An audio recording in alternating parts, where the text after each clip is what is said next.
And we're back with Damn it, Ken's back. That means one more Dr. time. Ryan Crim again, and Ken has just came back with his nice diluted down ginger ale, and we were discussing while we were off the air about whiskey and about how what whiskeys we consume. And since we have a doctor here, he can give us an intelligent conversation on the saviors of whiskey and how we love whiskeys and stuff like that. I myself, like, you guys started talking about Irish whiskey. The only reason why I'm not a big Irish whiskey fan is only because of there's two things. One of them is it's a little bit more rye, so it's kind of a little bit more, what I say, peppery or hotter.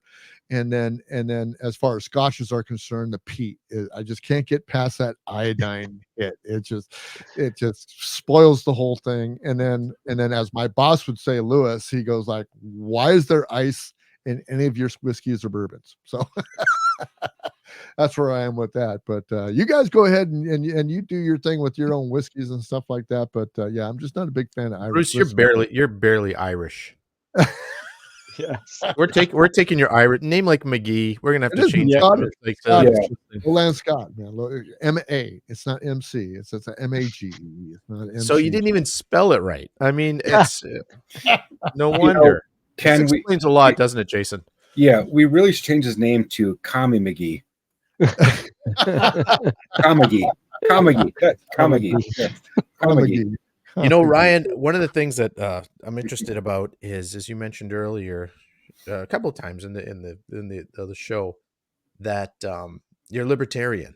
I'm interested in, what does that mean in your industry that, from what I've seen, is not libertarian. I'll just put it that way. It can go either direction, very radically, either direction. But what's it like for you being the libertarian doctor?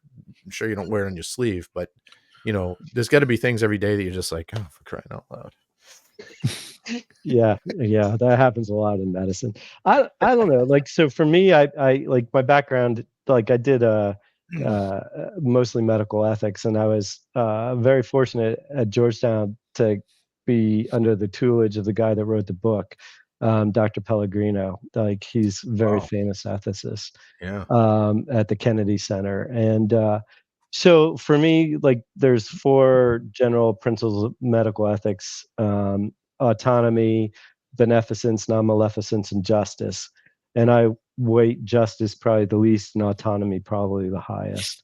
And so when I'm seeing a patient, I'm seeing the person before me, not the system, not the legal system, not the hospital organization, not the pharmaceutical companies, not necessarily anything else but the patient in front of me. And then, you know, taking a look at the evidence and trying to figure out what's actually best for that patient. But in the end, even if I recommend something and they don't want to do it, they don't want to do it. Well, I'm not going to get mad at you. I'll advocate for what I think is the right thing for you. But like I said before, this is your body and your life. And obviously, sometimes there are exceptions to that. If with like mental illness, especially severe mental illness, sometimes in those cases, you do tread on autonomy. We see you, Bruce. Yeah. Bruce is playing with the controls now. That's never a good thing. No, it's not. You Because know, now we see me and Ken. yeah. No, let the boomer control everything. There we go. There he is. Now he's back. I'm a terrible. We really need a producer for this show. We're going Brady Bunch on that one for a minute. There. I'm waiting for it.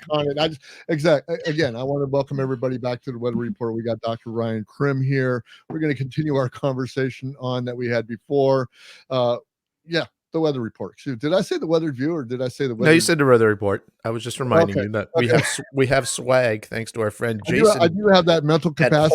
At horribledesigns.com produces. You can get your own Weather Report whiskey glass, Irish whiskey glass holder. Here we go. Nice. Here we go.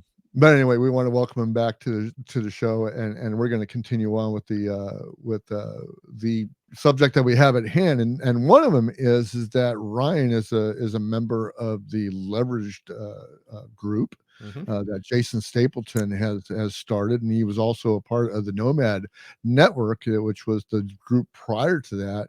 And Jason helps entrepreneurs with ideas to go forward with businesses that they deem that they want to do. And Ryan has a very I would say unique type of situation that he wants to do. He wants to be a life coach and in kind of the medical field. Correct me if I'm wrong. Go ahead and correct me and let me know what I got wrong there. But I know as far as I know, is life coaching is one of those things that you want to do. Yeah, yeah, that is definitely what I'm aiming for. And sort of, it's a unique, yeah, trying to find, Jason's big on finding your niche and marketing to the audience, audience specific. And so, as I've gotten older, I have memories of my parents, and they would often, not often, but they would bring up like, what their legacy is, or think about their legacy. And as I've gotten older, I'm like, what is my legacy going to be? And for me, it's creating memories with friends and family, so that when I pass on, there'll be, whether not necessarily things, but those good memories that I've left behind, whether it's love or whether it's kindness or whether it's some cool thing that we did. But in order to be able to have those memories, you have to be well enough to create them. And all patients are different, right? So you could take someone who, maybe they're a quadriplegic. How do they create those memories? Well, the goal would be to find a way to make it so that they can find something that they're capable of doing. For another person, it might be they're not fit enough. All right, how do we get you so that you can go on that hike you've always wanted to go on with your child or your partner or your friend? Try and tailor it uniquely to what they can leave behind in this earth. Or it could be something of like passing something on, being able to go on a mission trip, being able to, do something like that so that they're remembered, but have the health to be able to do the things that they want, everything that they want to do and be able to accomplish, or at least get them as close to that as possible. Yeah, that's very interesting. I lost a son about 5 years ago to a seizure disorder, and his legacy to us was just he was a high functioning, mentally challenged, but had epilepsy so bad, and unfortunately he died at a young age 5 years ago, coming up on November 2nd. But his legacy was such that he was always so full of life, and we let him do as much as we could let him do. He had he had some physical incapabilities. He couldn't do some of the stuff. He couldn't. It was so bad for him. He couldn't even wear a coat or a helmet or anything because it would just get so hot in there that he would go into seizures and stuff like that. But what he could do is that he loved baseball. And so that was his legacy that we know. He played baseball from the time he was like 6 years old until, when he was 33, he had his last season in 2019. Up until that time, that is his legacy. That is what when we say our memories and stuff like that, we will always remember that part of my family, that son that I had that was that. And we all have similar legacies like that. And like I said, I had my physical a couple of weeks ago. It's very important for me for somebody like you, a doctor, to sit down and listen to that and be able to make sure that I'm going in the right directions with everything, so I can keep that legacy going on that I've had. Podcasting. I was a baseball player. I'm a designer and an engineer. I've got many stories, and it's very important for me to go ahead and leave that legacy on to my descendants. So I think it's very, very cool. I'm hoping that that's kind of the direction that you're going with this. Yeah, absolutely. Yeah. Yeah, I really, but like you said, it really does take someone sitting down and listening and finding the unique solutions, especially in cases that might be more challenging, like your son. And I'm very sorry, Bruce. Yeah, It sounds like he was an amazing, amazing young man. So yeah, he was. He was absolutely amazing. In fact, one of his other things that he was good at is that he loved going down to the firehouse and hanging out with the firefighters, and they gave him when he passed away, they came by with the fire truck. They gave him, a real fire hat and a plaque that said, honorary firefighter of, of emergency vehicle 48. And it was really, really special to us. We expect them to be parked out in front of our house on November 2nd and blowing their horns, because that's what they've been doing every year since he passed away. And it's just really, really cool. But yeah, thank you for that. I appreciate that for sure. Absolutely. But going forward with this business and the way that Jason is pushing you forward, tell us how that all started, and what that entails going forward. Are you conditioning that niche are you narrowing it down? Are you at the granular level yet, or are you still kind of looking at this great big huge world and going like, I don't know? So I'm an idea person. I'm like a forest, and Jason is much like my wife. She more trees. Like so I'll come up with something and tell my wife, and she'll be like, "That's ridiculous. How are you going to do that?" And then she starts listing out the ways how we could actually get from point A to point B, and that's what Jason does for me. He says, Yeah. "That sounds great. Now let's get actually how you're going to do it." So. Yeah, So it's he's good like that. He's good like to leave yeah, you hanging and going like, well, what are you gonna do? yeah, And then yeah, you're just going like, exactly. I don't know. Yeah, But I mean, all of us has been subject to Jason's, I don't want to say wrath, but his unique approach with leaving you there going like, I'm in the middle of a conversation with a bunch of people, and now I have nothing to say because my mind is full of what I should do and what I shouldn't do. I know Ken's been there. I know Jason's been there. You're there right now. And what does it look like? I mean, really, what is it looking like for you? How's this progressing, and how is it evolving? So I think it's evolving pretty well. So I've kind of wrote out a statement that I sent to Jason a little bit earlier about really sort of like one of his big things is you want to create a big offer, right? So being able to make a big offer, and then he talks about reputation a lot, like being able to have that reputation, and I'm fortunate to have a good reputation, and have worked hard to keep it. So those are the sort of things where I'm working on. And basically, I think we talked about this a little bit previously. I mean, there's a lot in modern medicine that is broken, and patients don't have enough time with the doctor and don't have enough time to really drill down and get on a level where you know the person and you're able to sort of point them in the direction that will get them to where they want to be.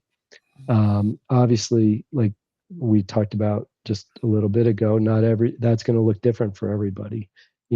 For someone who is 300 pounds, it might be they get to 250 pounds and then they're able to walk and do this stuff. Or for someone who has, cancer, it's finding a way to make them be able to live out the life that they want to and have the time with their family that they want to. So finding those unique solutions, looking at their medical charts, looking at their medical histories, maybe stopping some medicines. And I think a lot of that. So a lot of medicine and a lot of what we do sometimes is based on fear, right? So earlier we were talking about some of those pharmaceutical ads, and like you start watching them. We also call it medical school disease, where you read about a condition, you start thinking, gosh, I'm sleepy all the time. I don't feel well. I have sleeping sickness. Well, I've never been to Africa. I've never been beat by tsetse flies, but somehow one could have gotten here in the crate of bananas, and now I have sleeping sickness, right? It's a state of fear. We worry. We see something. Maybe I have that. I have to go to the doctor. And so it's a lot of that. So it's a lot of sort of conquering fear. It's also that idea, and that's not just with medicines. That could be with supplements. Oh, you have to take this special supplement. It costs $100 a month. Well, why are you spending $100 in a month? Do you really need that supplement? Maybe there's something else we could do. You could get just naturally, from your farmer down the street or farmer's market or wherever, right? It's the food it's the things we do. It's how we take care of us, how we sleep, all this kind of things, which are easy and don't cost anything. Right? Medicine's expensive. like going to a doctor can be very expensive. So like, how Yeah. do we limit, how do we decrease those visits? How do we, put money back in your wallet and get you to the point where you're able to do what you want to do? Yeah. Yeah. Yeah. I I'm in a business similar with John, because John is actually my upline in the business that we do, and we do supplements. And he got me on some supplements. Right. My testimony would be that I had acid reflux since I was in And my they work 20s, great. and it was really, really bad. And Yeah. I'd taken all the medications up to a point where they weren't working. I was even getting, acid indigestion after ingesting the purple pill with Tums, a backer and water to do that. And basically I got on these supplements that me and John proposed, Plexus. And Right. 30 days after that, I had no acid reflux, and 4 years later, I still haven't. Now I'm curious, because of my curious nature, going on. Okay, I've fixed a lot of things that I was doing before I got on the supplements. So since I've fixed my diet, since I'm exercising more, since I'm out in the yard and I'm doing physical activities, I'm no longer sedentary in my office chair anymore, things like that. What would happen if I pulled back on those supplements, even though I know even though it's a belief that you need probiotics, that you need magnesium, that you need a glucose stabilizing thing for your sugar. My A1C is right there at 5.5, so I mean I'm right below the recommended Kind of, level you're yeah. supposed to be. All this stuff that you're supposed to be. And and you're right, it's fear. Okay, so what happens if I get off? Do I get back on once I have that situation where I get stood up in the middle of the night in my bed choking because I've got acid reflux again? It scares me to death, because my very last one before I got onto the supplement with John, was a very serious one. I mean, I couldn't breathe. I was basically choking on the bile that came up. It was not a pleasant experience. So, like I said, it is fear. It's that fear of getting off of that. And they're not medications, they're supplements. I mean, it's not going to kill me if I get off of them, of course. So, but I'm always fearful of going back. I don't want to go back to that. Yeah, I mean, you don't know unless you try, right? Yeah. So, and you can always go back on. But again, you're right. It's that fear. But it's the same thing with medications. So patients will come in and they'll be having headaches or not feel right, and maybe it's the medicine you're taking, maybe how it's working on you. Let's stop it for a few days and see what happens. Do you feel better? Okay, you feel better. Well, maybe you need a different type of medicine. Maybe you don't need the medicine at all. Same Mhm. thing with the supplements, like what John and the Plexus stuff is great. Um, I take creatine every day, so just because I feel it makes me feel healthier. So it's the same thing for me. So none of us are immune to that sort of fear, right? Yeah. And how do we slow down this natural process that is occurring to us Yeah. all? Yeah. So what drives a doctor to? Because I think about my mom when I'm thinking about this. She takes 11 pills a day. Yeah. She's got high blood pressure, she's got rheumatoid arthritis, she's got all kinds of other maladies. And it just seems to me that the medications that she's on, and I'm not knowledgeable of this, I'm just thinking out loud in my head, that she's taking one medication, and this one medication is making her feel like this, so he prescribed another medication to get rid of that feeling, which also creates another problem, which he gives her another medication to take care of that problem. Why are doctors stuck on doing that situation, and how much is it patient based that is making that doctor make that decision? So some of it can be driven by the patient. Some patients will come in and they want this medicine and they're not leaving until they get it. Um, but also some of it's like you said, just the red pill makes you smaller and the blue one makes you taller. So it's that balance, and we get in this habit of it's quick, it's faster. Oh, hey doc, I have a headache. Okay, here, take this. But we never really investigate the root causes, right? And medicine should really be about digging down into those root causes. Okay, well, Mhm. Mhm. it might be you need a medicine, but maybe there's something else we could do. or Mhm. maybe there's something you're doing that we could change, right? So Mhm. um, Yeah. it's sort of what is it? Food? Is it sleep? Is it what you're eating, what you're drinking, all that kind of stuff? The environment you're in. Is there where we live? It's in a valley, and there's a lot of trucking industry. So when people move here, they're like all of a sudden they have allergies. Well, it's a pretty common thing in here. So there's a lot of people on allergy medicine. So that's an environmental issue, um, Mhm. right? It's just the way environmental and geographic. It's just how it's set up. Mhm. So, Mhm. um, So when we're talking about this, I kind of got a blank here, but when you're stacking these medications because the doctor says that we want to go ahead and do this. I don't want to say that there's an incentive for him to keep stacking medications on top of medications to make the patient feel better, but you say that it's patient driven, but sometimes it's doctor driven. Is there an incentive yes, yeah, to the doctor for being able to just like the COVID shot, you get a stipend because you got so many people that are going through the COVID protocol. Is that true that the pharmaceutical industries are pushing these? And I guess my second question on top of that, that's where my question was going.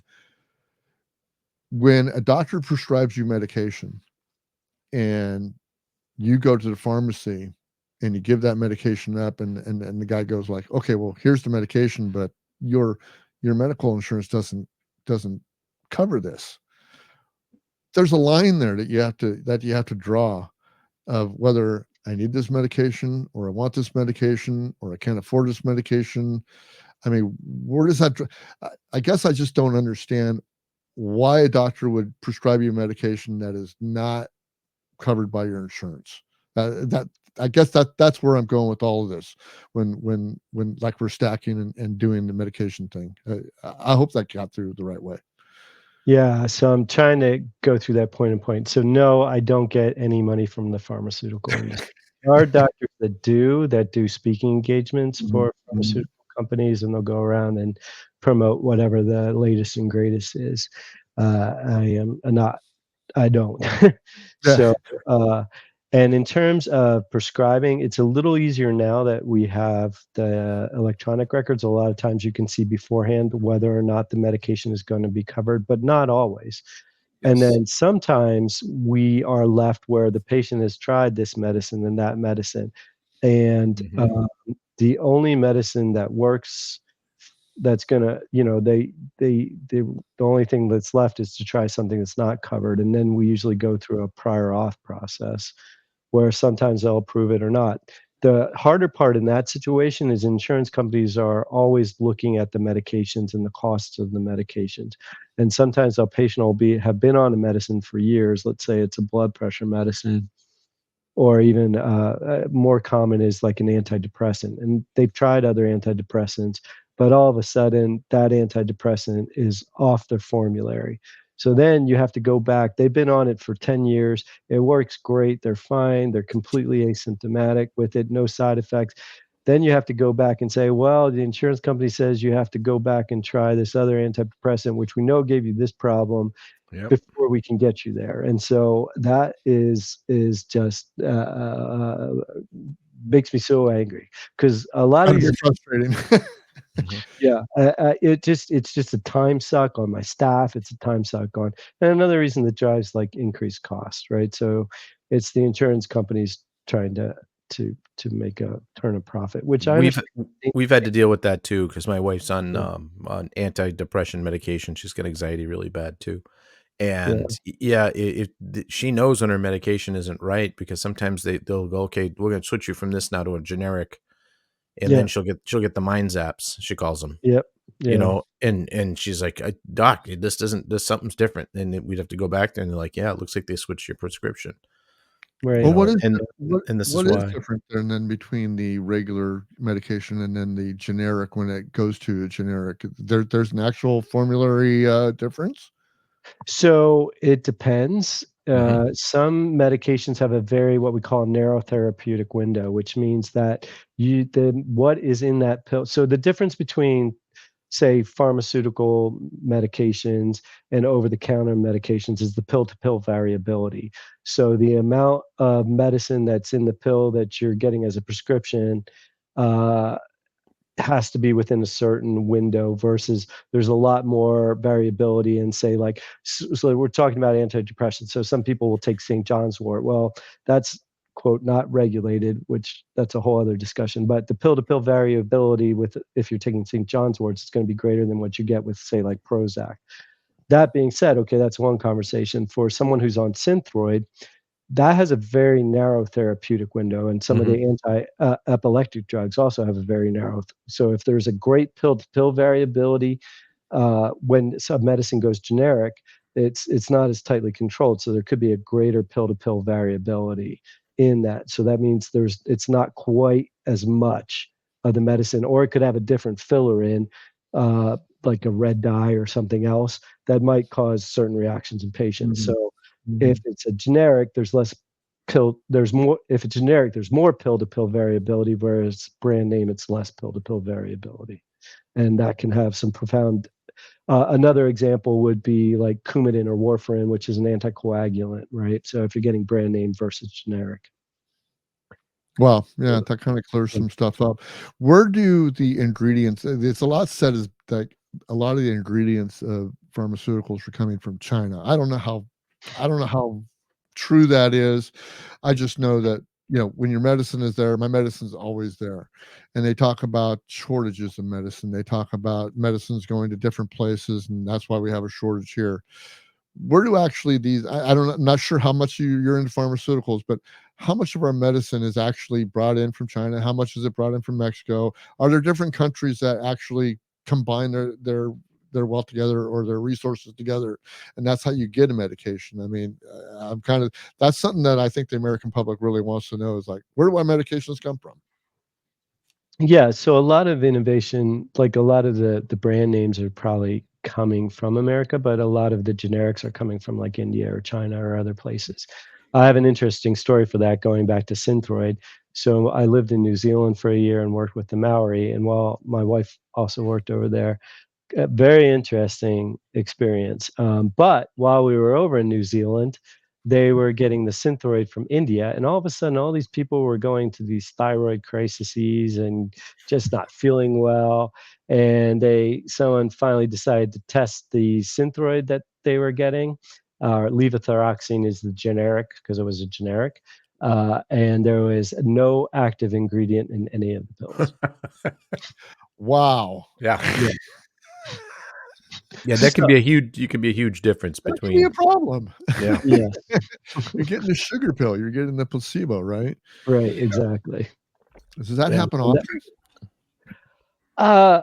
that's the biggest case I know of it, but I'm sure it happens. And I like again, generics are going to have more pill-to-pill variability, but that's I'm sure it happens more than we know.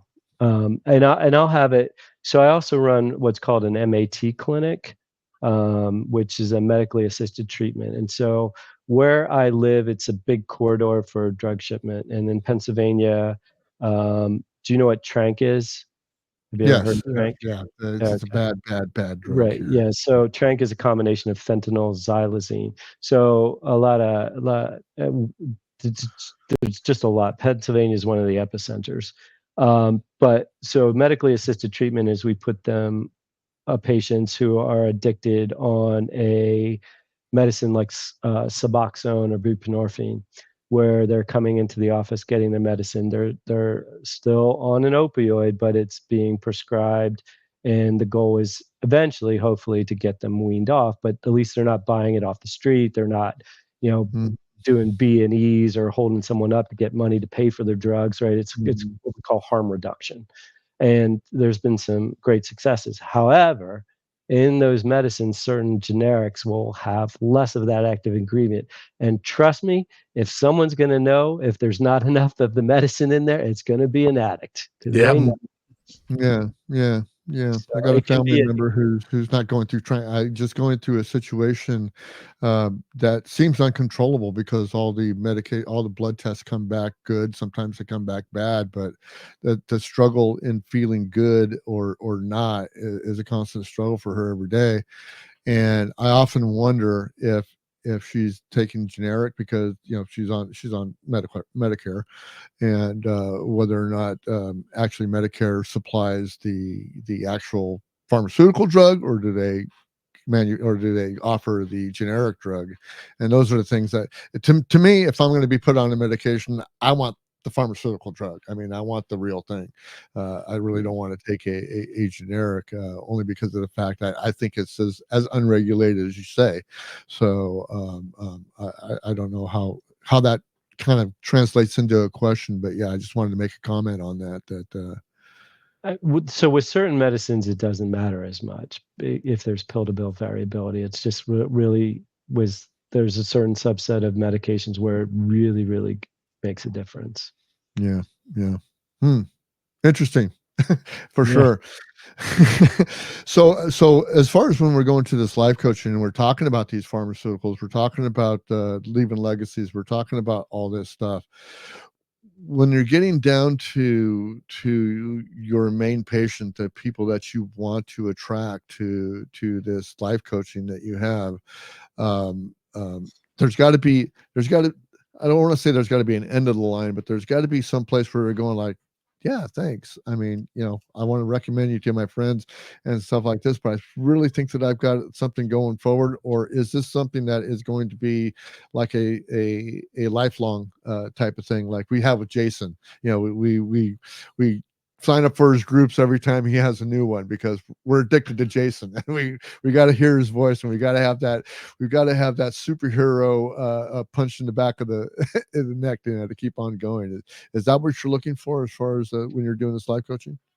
So for me, what I'm looking at is maybe 6 months to a year to get someone on the right path, and then maybe once in a while check-ins if so needed, like if they get off track, because people get off track, things changes, your life changes, you get busy, there's a life event that happens, a move, a job loss, a death, that might shake things up a little bit, and then they can circle back in for 1 or 2 visits just to get things going, or longer if needed. But that would be my plan. I don't necessarily, my goal is to create less dependence and not more. Yeah, that's a good deal. That's a good deal for sure. Anybody else have some questions for Ryan before? No, I appreciate your candidness and opening up to some of what goes on in the medical industry and things like that. That's always good to hear. And I think we all agree we probably need to move to Pennsylvania now. Definitely. And Definitely. you're near are you in Carlisle or?